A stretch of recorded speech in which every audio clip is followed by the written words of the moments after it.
Start करते हैं हम अपनी उस टॉपिक को दमदार तरीके से। तो बात करते हैं first of all what is the English. English क्या है? इंग्लिश एक इंटरनेशनल लैंग्वेज है और एक सब्जेक्ट है। इंग्लिश एक ब्रॉड सब्जेक्ट है जो जितने भी हमारे कॉम्पिटिटिव एग्ज़ाम्स हैं उनमें कहीं ना कहीं इंग्लिश पूछी जाती है। बात करते हैं इंग्लिश। तो इंग्लिश की स्टार्टिंग अल्फ़ाबेट से होती है। अल्फ़ाबेट क्या होते हैं? अल्फ़ाबेट होते हैं अ सिंबल ऑफ लेटर्स। क्या होते हैं? A symbol of letter that is called alphabet. Total हमारे जो लेटर्स होते हैं 26 होते हैं, जिसमें 5 हमारे वाउल्स फॉर्म्स होते हैं, वाउल्स लेटर होते हैं, और 21 हमारे क्या होते हैं? कॉन्सोनेंट्स होते हैं। और इन्हीं को हम टोटल कहते हैं अल्फ़ाबेट। और जब अल्फ़ाबेट को हम एक लेटर्स के रूप में मानते हैं, that's use for a symbol of letters and that is called off alphabet. Letters के अकॉर्डिंग क्या बनता है? वर्ड्स बनता है। A group of letters that's give a meaningful of words that is called word. For examples जैसे Ram, RAM, that denotes for the symbol of RAM, that is the main of, that is the use of a word letter, that is the use of letters to words. In this case, a group of words that make a complete full meaning or sense or idea, that is called sentence. Sentence क्या होता है? Sentence एक प्रकार का group of words होता है जो complete full idea या कंप्लीट फुल मीनिंग दे, वो एक सेंटेंस होता है। इंग्लिश में सबसे ज़्यादा ज़रूरी क्या है? What is the very importance of English language? That is sentence. If you don't know about sentence you can not speak, you cannot understand, and you cannot solve any questions of English preparations. So first of all you know that what is the English of the sentence given. There are two types of there are two parts of a sentence. First of all you know that sentence में तीन चीज़ें होती हैं. There are three main points of a sentence. First of all use subject in place of, like as a noun or pronoun that use for subject. After that we use verb. After that we use object. For examples, Ram goes to school. Ram is the subject and goes is the verb and school is the object. If you any sentences use subject, verb and object, that you properly say properly say it is a sentence. Because if a sentence is not use any subject or verb or object, you cannot say that is a sentence. Sentence के लिए ये ज़रूरी है कि sentence में subject होना चाहिए, sentence में वर्ब होनी चाहिए और सेंटेंस में ऑब्जेक्ट होना चाहिए। अगर सेंटेंस में हम ऑब्जेक्ट की पहचान करें तो first of all we ask the questions of verb. Verb से क्वेश्चंस हम करते हैं। फॉर एग्जाम्पल जैसे तुम एक पुस्तक पढ़ते हो, इसका इंग्लिश में ट्रांसलेशन करें तो यू स्टडी अ बुक। क्या पढ़ते हो? A book. क्वेश्चंस हमने वर्ड का किया, किससे? वर्ब से। तो जो रिस्पॉन्स हमें मिलेगा वो ऑब्जेक्ट का मिलेगा। यदि ऑब्जेक्ट से हम क्वेश्चंस करते हैं who study of the book, कौन पुस्तक पढ़ता है, तो that the response given that is called subject. वो क्या कहलाएगा? सब्जेक्ट कहलाएगा। तो दोस्तों हम आपको एक सेंटेंस का फॉर्मेट बताया कि सेंटेंस में तीन चीज़ें वेरी वेरी इंपॉर्टेंट्स है और वो तभी एक सेंटेंस का रूप लेगा। जैसे हमने आपको बताया सब्जेक्ट, वर्ब एंड ऑब्जेक्ट, तीन ही चीज़ें सेंटेंस के लिए ज़रूरी हैं और ये कंप्लीट सेंस देता है। इसके बाद आगे हम अपने टॉपिक्स को बढ़ाते हैं, बात करते हैं। There are two parts of sentence. Sentence के दो भाग होते हैं, एक होता है हमारा सब्जेक्ट और एक होता है predicate. First part is called subject and the second part is called predicate. Subject क्या होता है? If noun or pronoun to use first of all in any sentences, that's called subject. वो क्या होता है? subject होता है. And the verb part, helping verb, main verb and other word that is called object is called predicate. So I hope that you are understand कि subject में sentence में दो पार्ट होते हैं, एक सब्जेक्ट होता है, एक प्रेडिकेट होता है. ओके. इसके बाद हम बात करते हैं काइंड्स ऑफ सेंटेंस. सेंटेंस के कितने प्रकार होते हैं. तो जितने भी हमारे स्टूडेंट्स लाइव देख रहे हैं वो हमें कमेंट्स करके बताएंगे कि कितने सेंटेंस होते हैं. सेंटेंस की बात करें तो there are 5 kinds of sentences in English language. First of all we called assertive sentence.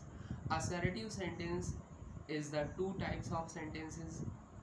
First of all called affirmative and second of all negative sentence. Assertive sentence that is called a simple sentences. The second meaning of assertive sentence को हम क्या कहते हैं? एक simple sentence मानते हैं. और simple sentence के दो पार्ट होते हैं. एक affirmative होता है that use a positive sense of given sentences. दूसरा क्या होता है हमारा? दूसरा होता है हमारा नेगेटिव सेंटेंस. नेक्स्ट सेंटेंस की बात करते हैं. नेक्स्ट होता है हमारा इंटरोगेटिव सेंटेंस. इंटरोगेटिव सेंटेंस जो होता है ये भी दो टाइप्स का होता है. एक होता है हमारा यस नो टाइप. इसे यस नो क्यों कहा गया है? Because a questions ask any person to answer given yes or no, that is called yes no types. जैसे आर यू स्टडी, आपसे हमने पूछा are you study, yes sir I am study. ठीक है, आपने बोला सर यस, अगर नहीं करते होंगे सर नो. तो ऐसे सेंटेंस को हम सिंगल वर्ड क्वेश्चंस भी कहते हैं और इसे हम यस नो टाइप्स के क्वेश्चंस भी बोलते हैं. दूसरा हमारा सेंटेंस है डब्ल्यू एस टाइप्स या that is called questions word या that is called double questions word sentence. जैसे for example why are you study, आप क्यों पढ़ाई करते हैं. Then you given the answer of a reason. आप इसका एक answer not given yes or no, that give the answer of reason, any reason. आप इसका उत्तर हाँ या ना में ना दे करके इसका कोई ना कोई रीज़न ज़रूर बताएंगे. तो ऐसे सेंटेंस को हम क्या कहते हैं? डब्ल्यू एस टाइप्स के सेंटेंस. तो I hope that you are understood. अगला है हमारा इम्पेरेटिव सेंटेंस. इम्पेरेटिव सेंटेंस क्या होते हैं? ऐसे सेंटेंस जिनमें से order, request, command, advice, forbid, regret, in these verbs are used, that is we called in this sentences imperative sentence. Hindi में इसे कहते हैं आदेशात्मक वाक्य. आदेशात्मक वाक्य से रिक्वेस्ट, सलाह, एडवाइस, ऑर्डर आदेश, कमांड दिशा निर्देश, फॉरवर्ड मना करना, रिग्रेट तिरस्कार करना आदि सारी वर्ब्स का प्रयोग किया जाता है. In this sentences we use of in this sense, that's called the meaning of in this sentences. जैसे for example that go there, sit down. In this sentences use order, take medicine regularly. In this sentences use advice. ठीक है, don't touch my phone, don't touch my pen. In this sentences use of forbid. Forbid का मतलब होता है मना करना, किसी चीज़ को निगेट कर देना. ऑर्डरली, ऑर्डरली का मतलब होता है आदेश देकर के किसी चीज़ को निगेट कर देना. ठीक है, तो कैसा रहा हमारा वीडियो बच्चों? आप लोग इसको ज़्यादा से ज़्यादा लाइक और शेयर करिए और सब्सक्राइब करिए. आगे हम बढ़ते हैं ऑप्टेटिव सेंटेंस. ऑप्टेटिव सेंटेंस का मतलब होता है इच्छा सूचक वाक्य. ऐसे सेंटेंस जिनमें से विश कामना, प्रे प्रार्थना, कर्स अभिशाप, ब्लेस, ब्लेस का मतलब भी होता है लाइक एज अ विश, आशीर्वाद के रूप में in these words are use, that is called optative sentence. जैसे make you succeed in your life, may you may you, ठीक है, may you succeed in your life for examples. देखिए यहाँ पर बात हम थोड़ी सी, यहाँ पर हम सेंटेंस में ब्रेक होते हैं, आपके मे के 3 अर्थ बताते हैं। What is the 3 meanings of may.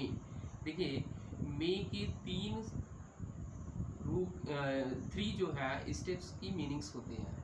First of all we use may in optative sentence. For example अभी जैसे हमने दिया मे, ठीक है, जैसे हमने दिया मे you succeed in your life, तो मे का प्रयोग जो है ऑप्टेटिव सेंटेंस में इच्छा के लिए किया जाता है, ठीक है। नेक्स्ट है मे का प्रयोग मॉडल ऑक्सिलरी में कैन के लिए भी किया जाता है। जैसे फॉर एग्जांपल यूजुअली आप जो है अपने स्कूल में, अपने कॉलेज में या अपनी कोचिंग में यूज़ करते हैं, सर मे आई कम इन सर, मे आई गो आउट सर।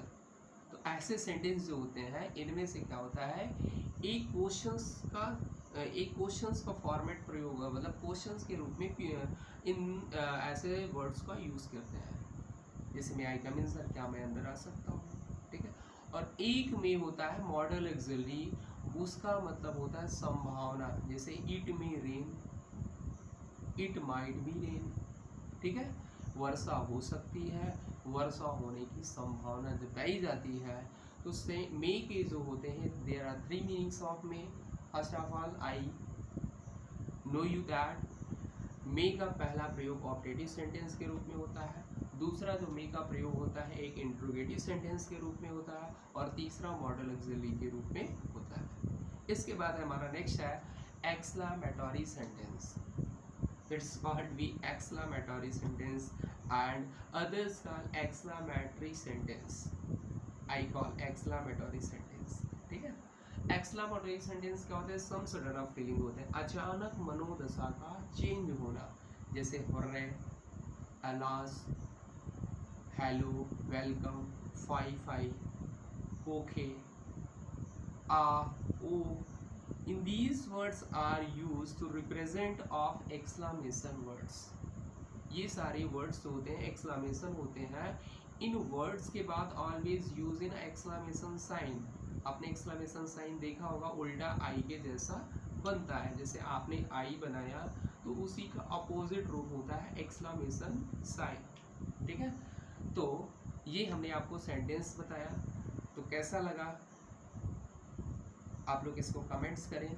जहाँ पर जो प्रॉब्लम्स हो आप लोग वो प्रॉब्लम्स अपने कमेंट्स पर लिख कर भेजें, और इस चैनल को ज़्यादा से ज़्यादा आप लोग लाइक करिए, सब्सक्राइब करिए, ठीक है। फिर आपसे मिलते हैं नए टॉपिक के साथ एक नए दमदार तरीके से।